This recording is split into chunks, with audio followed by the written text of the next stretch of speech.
Moby Dick Chapter 14. Nantucket. Nothing more happened on the passage worthy the mentioning. So, after a fine run, we safely arrived in Nantucket. Nantucket, take out your map and look at it. See what a real corner of the world it occupies. How it stands there, away offshore, more lonely than the Eddystone Lighthouse. Look at it. A mere hillock and elbow of sand. All beach without a background. There is more sand there than you would use in 20 years as a substitute for blotting paper. Some gamesome whites will tell you that they have to plant weeds there, they don't grow naturally. That they import Canada thistles. That they have to send beyond seas for a spile to stop a leak in an oil cask. That pieces of wood in Nantucket are carried about like bits of the true cross in Rome. That people there plant toadstools before their houses to get under the shade in summertime. That one blade of grass makes an oasis, 3 blades in a day's walk a prairie. That they wear quicksand shoes, something like Laplander snowshoes.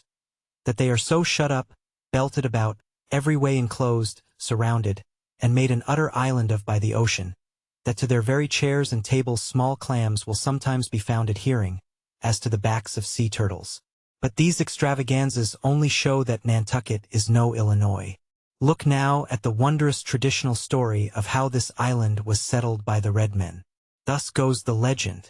In olden times an eagle swooped down upon the New England coast, and carried off an infant Indian in his talons. With loud lament the parents saw their child borne out of sight over the wide waters. They resolved to follow in the same direction.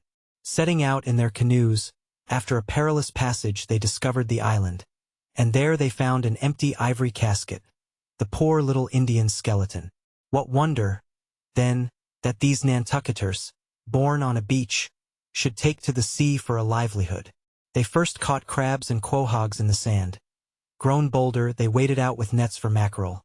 More experienced, they pushed off in boats and captured cod, and at last, launching a navy of great ships on the sea, explored this watery world. Put an incessant belt of circumnavigations round it, peeped in at Bering Straits, and in all seasons and all oceans declared everlasting war with the mightiest animated mass that has survived the flood. Most monstrous and most mountainous, that Himalayan salt sea mastodon, clothed with such portentousness of unconscious power, that his very panics are more to be dreaded than his most fearless and malicious assaults. And thus have these naked Nantucketers, these sea hermits, issuing from their ant-hill in the sea, overrun and conquered the watery world like so many Alexanders, parcelling out among them the Atlantic, Pacific, and Indian Oceans, as the 3 pirate powers did Poland. Let America add Mexico to Texas, and pile Cuba upon Canada. Let the English overswarm all India, and hang out their blazing banner from the sun. 2/3 of this terraqueous globe are the Nantucketers. For the sea is his. He owns it as emperors own empires. Other seamen having but a right of way through it. Merchant ships are but extension bridges. Armed ones but floating forts. Even pirates and privateers, though following the sea as highwaymen the road, they but plunder other ships, other fragments of the land like themselves, without seeking to draw their living from the bottomless deep itself. The Nantucketer, he alone resides and riots on the sea. He alone, in Bible language, goes down to it in ships, to and fro plowing it as his own special plantation. There is his home. There lies his business, which a Noah's flood would not interrupt, though it overwhelmed all the millions in China. He lives on the sea, as prairie cocks in the prairie. He hides among the waves, he climbs them as chamois hunters climb the Alps.